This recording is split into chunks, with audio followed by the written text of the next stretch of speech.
Microsoft এক্সেলে সাধারণত আমরা যখন কোনো কিছু টাইপ করি, ধরুন এখানটাতে আমি টাইপ করছি, এরকম টাইপ করার সঙ্গে সঙ্গে আমি যখন এন্টার দেবো সঙ্গে সঙ্গে লেখাটা আমার হাইড হয়ে যাচ্ছে। অর্থাৎ আমি যে কোনো সেলে আমি নামটা লিখি বা কোনো কিছু লিখি না কেন, আমি যখনই এন্টার দেবো তখন হাইড হয়ে যাবে।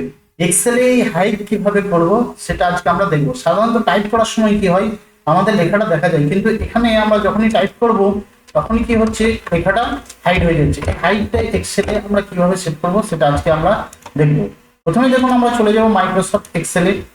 এক্সেলে যাওয়ার পর আমরা চলে যাব এক্সেলে, ক্লিক করার পর এখানে ব্ল্যাঙ্ক ডকুমেন্টস বলে অপশন আসবে, ব্ল্যাঙ্ক ডকুমেন্টস বা ওয়ার্কবুক, এখানে ক্লিক করলাম। ক্লিক করার পর দেখুন ঠিক এই কোণের যে অংশটা আছে এই কোণের অংশটা ক্লিক করবো। ক্লিক করলে কি হবে, গোটা ওয়ার্কশিটটা আমার সিলেক্ট হয়ে যাবে। সিলেক্ট হয়ে যাওয়ার পর আমরা এখানে চলে আসবো নাম্বার।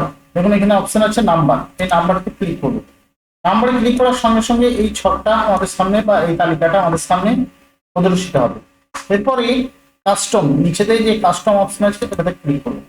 ক্লিক করার পর টাইপ দেখুন জেনারেল দেওয়া আছে, এখানটাতে যদি আমরা ক্লিক করি এই জেনারেল, তাহলে কি হবে, আমরা যখন টাইপ করবো তখন লেখাটা দেখা যাবে। আর যখন জেনারেল থেকে আমরা তিনটে সেমিকলন দিয়ে দেবো, ধরুন একটা দুটো তিনটে সেমিকলন দিয়ে দেওয়ার সঙ্গে সঙ্গে আমরা ওকে করবো। এরপরে যদি আমরা টাইপ করি, টাইপ করে যদি আমরা লিখি, তাহলেই দেখুন লেখাটা হাইড হয়ে যাবে। দেখুন হাইড হয়ে যাচ্ছে। যে কোনো লেখা আমি যদি লিখি সঙ্গে সঙ্গে দেখুন হাইড হয়ে যাচ্ছে। এইভাবে মাইক্রোসফট এক্সেলে আমরা হাইডটা করতে পারবো ওয়ার্কশিটে। এরপরে যদি এটা আনহাইড করতে চাই কিভাবে করবো, প্রথমে আবার এটাকে সিলেক্ট করবো।